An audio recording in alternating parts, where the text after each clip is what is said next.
if you read the financial press, the great anxiety is that AI will prove to be an occasion for yet another stock market crash. By that I mean something a little bit like the crash early in the year 2000. For those who know the history a little bit, that is often referred to as the dot-com crisis, because the internet, which was supposed to revolutionize everything, had led it to companies having valuations in the billions of dollars, even though they had never made any profit, and there was no guarantee they ever would, and many of them never did. And so there was a hype, and there was a hysteria, and there was a bubble, and it burst. So the question is, are we in that territory with artificial intelligence, which is another step in the role of the internet and the role of computers and so on? And the answer is nobody knows, and everybody's worried. If you didn't know that, you should have learned it last Friday when the stock market collapsed because of anxiety about a number of things, including the AI bubble. Is it a bubble? How far into the bubble are we? And how near a crash might we be? And trillions of dollars are moving in and out of the stock market based on that shaky situation.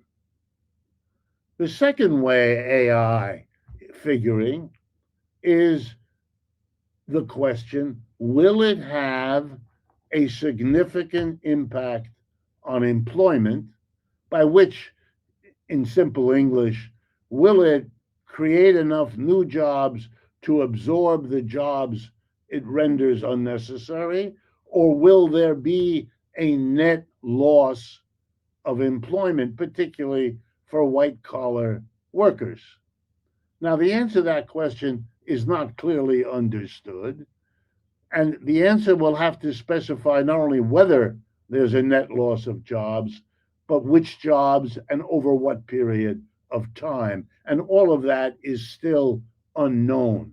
So the most immediate problem is the risk that it produces a very destabilizing stock market bubble. That's the most important thing. As to whether or not it could affect economic relationships between countries, it already does.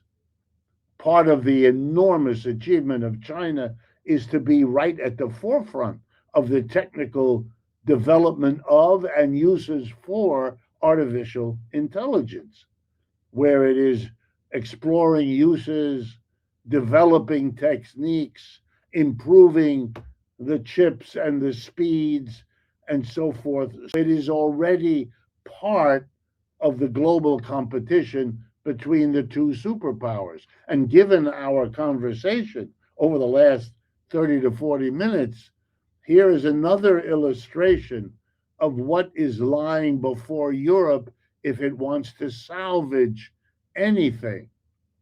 Because Europe is obviously missing. The great struggle is between the United States and China. There's where all the breakthroughs, all the big companies, all the excitement are concentrated. Europe is not there. And let me be clear about something. My mother was born in Berlin and my father in France. I speak German and French. I was born in the United States, but I have a family in Europe and I am half European. It is a painful thing to look at the history of Europe over the last 4 centuries, the rise of capitalism, the demise of feudalism. Europe was the center of the world. It literally created the world economy through its colonialism, with all of the horrors associated with it. But it was the center. and it isn't anymore. It isn't even a player anymore. And that is going to drag the history, the culture, the language, the cuisine, all of it with it. That's what built it up, and that's what's going to tear it down. And so, one of the big issues, not yet explicit, but coming, is whether what you need in Europe is what you had in the past. You had a slave system.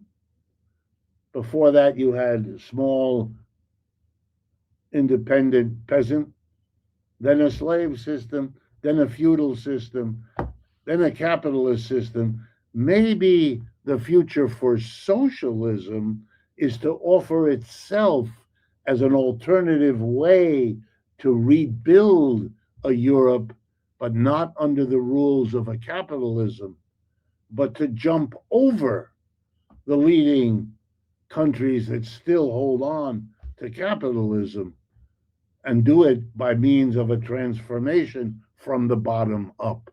I know it sounds fanciful now. That's only because people are still reeling with the recognition of how bad the situation is.